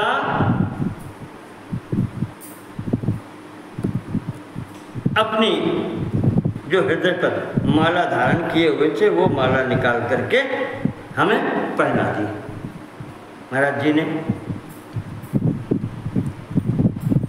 तया हम मालया विप्र शुभया कंठ शक्त्या त्रक्षो 10 भुजश्चासम द्वितीय इव शंकरा, जैसे उन्होंने माला अपनी निकाल के गले में पहनाई, मेरा स्वरूप भी वैसे ही हो गया जैसे दूसरे शंकर खड़े हो। 5 मुख 10 भुजाएं, मेरे भी मेरा स्वरूप बदल गया।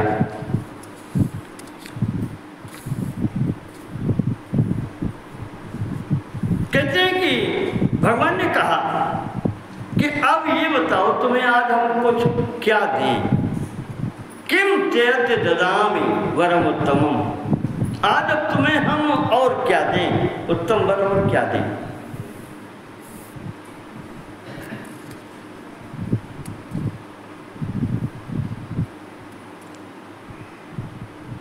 दे ही दिया सब कुछ, माला ही अपनी उतार के पहना दी, वो स्वरूप प्राप्त हो गया, तो और क्या दे?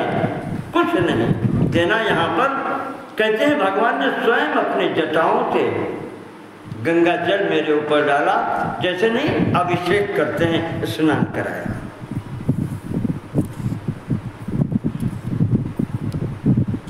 स्वर्णोदका जम्बुनदी पंचनद्यः प्रकीर्तिता, एतत् पंचनदं नाम शिव पृष्ठतमं शुभम।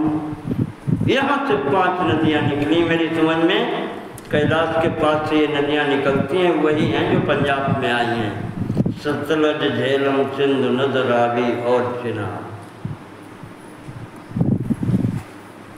ये पंचनद जो है ये वही जल है।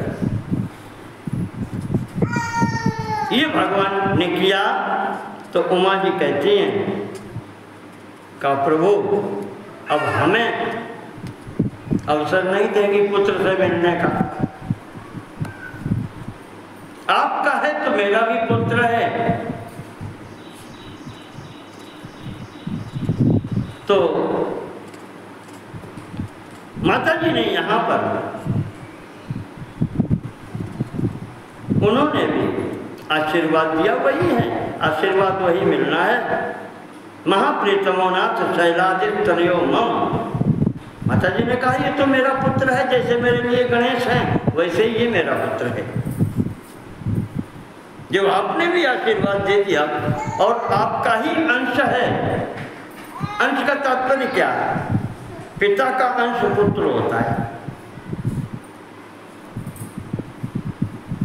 तो उसी संबंध से भगवती ने कहा ये मेरा भी पुत्र है, जैसे मेरे लिए गणेश हैं ऐसे ही ये भी मेरा पुत्र है। इतना जो कहा तो गणेश जी भी थे पीछे, वो भी आ गए। उनने कहा भैया आओ। तो इस प्रकार से यहाँ पर ये परिवार भी मिल गया। नंदीश्वर कहते हैं जब ये सब स्थिति देखी तो उन्होंने फिर आशीर्वाद दिया कि हम जब सब लोग मिल ही गए हैं, कहा इस पुत्र को, शिलाद ऋषि के पुत्र को अपना मुख्य गण बनाते हैं। आज से ये मेरा गण होगा। नंदीश्वर कहते हैं कि भैया सनत कुमार जी, इस प्रकार से हम उत्पन्न हुए और महाराज जी के गणों में मुझे स्थान मिला। ये अपनी उत्पत्ति की और उन्होंने वो सब कथा सुनाई। इसके बाद में कहा कि महाराज फिर उन्होंने ही मेरा विवाह भी कराया। अब पिता माता जब मिल गए तो गृहस्थी तो बचेगी। यहाँ पर शणु सत्पुत्रता तत्त्वं सुयशेयं तव प्रिया। भगवान ने यहाँ पर मरुतां च सुता देवी, मरुतां च सुता, वायु देवता जो है मरुत गणों की पुत्री थी, इसका नाम सुयशा है।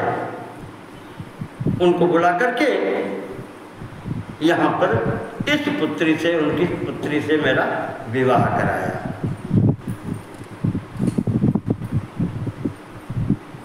और यहीं पर ये करा के भगवान ने फिर बहुत से आशीर्वाद दिए। अजेय सर्वजेता च सदा पूज्यो महाबला, अहम यत्र भवान तत्र यत्र त्वम तत्र चाप्यहम।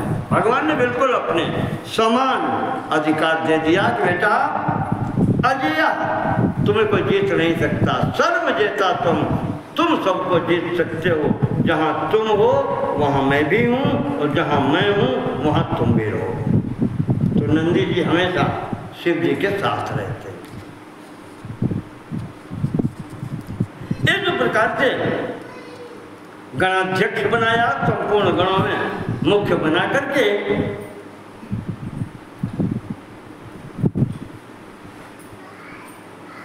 स्थान दिया।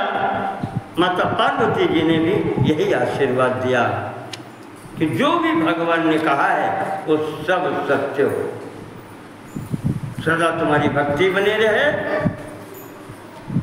इस प्रकार से नंदी जी ने अपने जन्म से लेकर के विवाह पर्यंत की कथा सुनाई और कहा कि हमें इस प्रकार से भगवान का सानिध्य प्राप्त हुआ।